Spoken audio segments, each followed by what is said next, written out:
తెలంగాణలో అధికారమే లక్ష్యంగా అడుగులు వేస్తున్న భారతీయ జనతా పార్టీకి ఇప్పుడు అతిపెద్ద సవాలు కాంగ్రెస్ ప్రభుత్వం కాదు, బీఆర్ఎస్ కూడా కాదు. సొంత పార్టీలోనే అంతర్గత విభేదాలే. లోక్సభ ఎన్నికల అనంతరం రాష్ట్రంలో పార్టీ ఓట్ల శాతం, సీట్ల సంఖ్య గణనీయంగా పెరిగినా ఆ విజయోత్సవాన్ని కొనసాగించాల్సిన తరుణంలో నేతల మధ్య ఆధిపత్య పోరు పార్టీని వెనక్కు లాగుతుంది. క్షేత్రస్థాయిలో నెలకొన్న సమన్వయ లోపం జాతీయ నాయకత్వాన్ని తీవ్ర ఆందోళనకు గురిచేస్తుంది. పరిస్థితిని చక్కదిద్దేందుకు పార్టీ జాతీయ ప్రధాన కార్యదర్శి, రాష్ట్ర ఎన్నికల ఇన్ఛార్జ్ అభయ్ పాటిల్ నేరుగా హైదరాబాద్ చేరుకొని సీనియర్ నేతలతో వరుస సమావేశాలు నిర్వహించాల్సి వచ్చింది. ఇది రాష్ట్ర పార్టీ వ్యవహారాల్లో ఢిల్లీ పెద్దల ప్రత్యక్ష జోక్యం ఎంతగా అవసరమైందో స్పష్టం చేస్తుంది.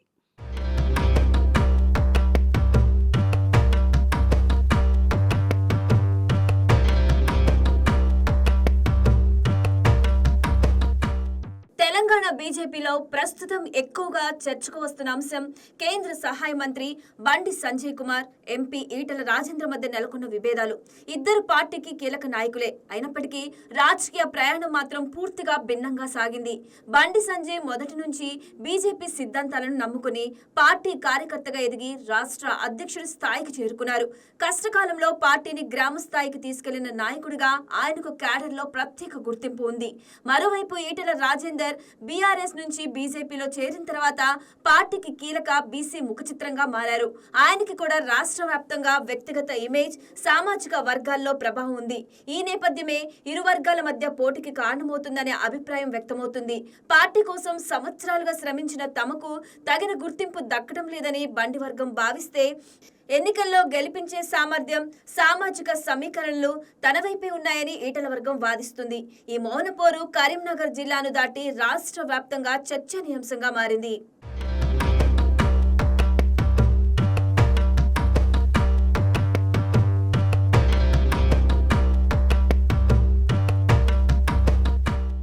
బీజేపీ సమస్యలు కేవలం ఇద్దరు నేతల మధ్య పరిమితం కాలేదని రాజకీయ పరిశీలకులు చెబుతున్నారు.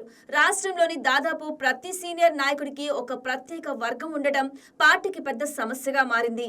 నిజామాబాద్ ఎంపీ ధర్మపురి అరవింద్ రాష్ట్ర నాయకత్వం మధ్య విభేదాలపై చాలా కాలంగా ప్రచారం జరుగుతుంది. అలాగే బండి సంజయ్ తోనూ ఆయనకు సఖ్యత లేదనే అభిప్రాయం రాజకీయ వర్గాల్లో ఉంది. మరోవైపు కేంద్ర మంత్రి కిషన్ రెడ్డి చుట్టూ కూడా మరో వర్గం పనిచేస్తుందని చర్చ ఉంది. రాష్ట్ర అధ్యక్షుడు, కేంద్ర మంత్రులు, ఎంపీలు, మాజీ ఎమ్మెల్యేలు ఇలా ఎవరి చుట్టూ వారికంటూ వేర్వేరు సమీకరణలు ఏర్పడటం పార్టీ ఐక్యతకు ప్రతికూలంగా మారుతుంది. పార్టీలో మొదటి నుంచి పనిచేస్తున్న నాయకులు, ఇతర పార్టీల నుంచి చేరిన నేతల మధ్య కూడా అంతర్గత అసంతృప్తి ఉందనే అభిప్రాయం వ్యక్తమవుతుంది. పార్టీ కోసం సంవత్సరాలుగా పనిచేసిన వారికి అవకాశాలు తగ్గిపోతున్నాయనే భావన ఒకవైపు ఉంటే, గెలుపు అవకాశాల దృష్ట్యా కొత్త నాయకులకు ప్రాధాన్యం ఇవ్వవలసిందేనని మరో వర్గం వాదిస్తుంది. ఈ పరిస్థితులన్నిటినీ దృష్టిలో పెట్టుకుని అభయ్ పాటిల్ రాష్ట్ర నాయకులకు స్పష్టమైన సందేశం ఇచ్చినట్లు సమాచారం. లోపల ఎన్ని అభిప్రాయ భేదాలు ఉన్నా అవి మీడియా ముందుకు రావద్దని, వ్యక్తిగత అహంకారాల కంటే పార్టీ ప్రయోజనాలు ముఖ్యమని, అందరూ పార్టీ నిర్ణయాల ప్రకారమే ముందుకు సాగాలని సూచించినట్లు తెలుస్తుంది. రాష్ట్రంలో అధికార లక్ష్యాన్ని చేరుకోవాలంటే ముందుగా నాయకుల మధ్య నమ్మకం పెరగాలని, బూత్ స్థాయి నుంచి రాష్ట్ర స్థాయి వరకు సమన్వయాన్ని బలోపేతం చేయాలని పార్టీ నాయకత్వం భావిస్తుంది. నాయకుల మధ్య విభేదాలు బయటపడితే ప్రత్యర్థి పార్టీలకు అది రాజకీయ ఆయుధంగా మారుతుందని కూడా హైకమాండ్ హెచ్చరించినట్లు సమాచారం.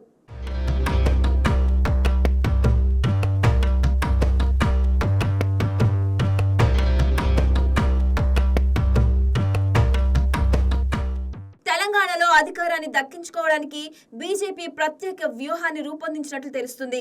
గతంలో పశ్చిమ బెంగాల్లో తృణమూల్ కాంగ్రెస్ కు వ్యతిరేకంగా బీజేపీ అమలు చేసిన బూత్ స్థాయి వ్యూహం, సోషల్ మీడియా ప్రచారం, స్థానిక సమస్యలపై ఉద్యమాలు, క్యాడర్ ఆధారిత రాజకీయాలను తెలంగాణలో కూడా అమలు చేయాలనే ఆలోచనలో పార్టీ ఉంది. ప్రతి పోలింగ్ బూత్ ను బలోపేతం చేయడం, కొత్త సభ్యత్వం నమోదు, యువతను ఆకర్షించడం, సోషల్ మీడియా ద్వారా ప్రభుత్వంపై విమర్శలను ప్రజల్లోకి తీసుకెళ్లడం, స్థానిక స్థానిక సమస్యలపై నిరంతరం పోరాటాలు చేయడం వంటి అంశాలపై పార్టీ దృష్టి సారిస్తుంది.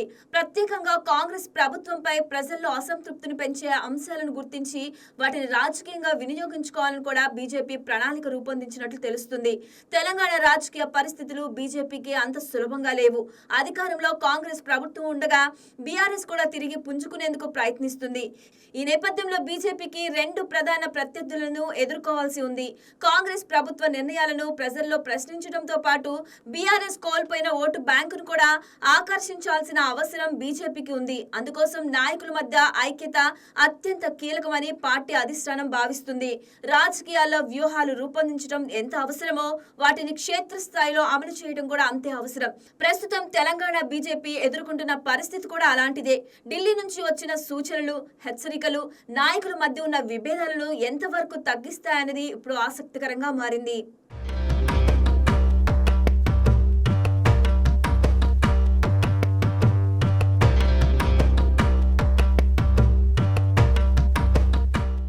ఎన్నికల సమయం దగ్గర పడే కొద్దీ టిక్కెట్ల కోసం పోటీ, స్థానిక ఆధిపత్యం, వర్గపోరు మరింత పెరిగే అవకాశం ఉందని రాజకీయ విశ్లేషకులు చెబుతున్నారు. అలాంటి పరిస్థితిలో హైకమాండ్ రూపొందించిన వ్యూహం విజయవంతం కావాలంటే నాయకులందరూ వ్యక్తిగత రాజకీయాల కంటే పార్టీ ప్రయోజనాలను ముందుంచాల్సి ఉంటుంది. లోక్సభ ఎన్నికల్లో తెలంగాణలో బీజేపీ తన ప్రభావాన్ని చాటుకుంది. అయితే ఆ విజయాన్ని అసెంబ్లీ ఎన్నికల్లో అధికారంగా మార్చుకోవాలంటే కేవలం ప్రజా మద్దతు సరిపోదు. పార్టీ అంతర్గత ఐక్యత, సమన్వయం, నాయకత్వంపై నమ్మకం కూడా అంతే ముఖ్యమైనవి. బండి సంజయ్, ఈటెల రాజేంద్ర, కిషన్ రెడ్డి, ధర్మపురి అరవింద్ వంటి అగ్రనేతలు ఒకే వేదికపై సమన్వయంతో పనిచేస్తే బీజేపీకి రాజకీయంగా లాభం చేకూరే అవకాశం ఉంది.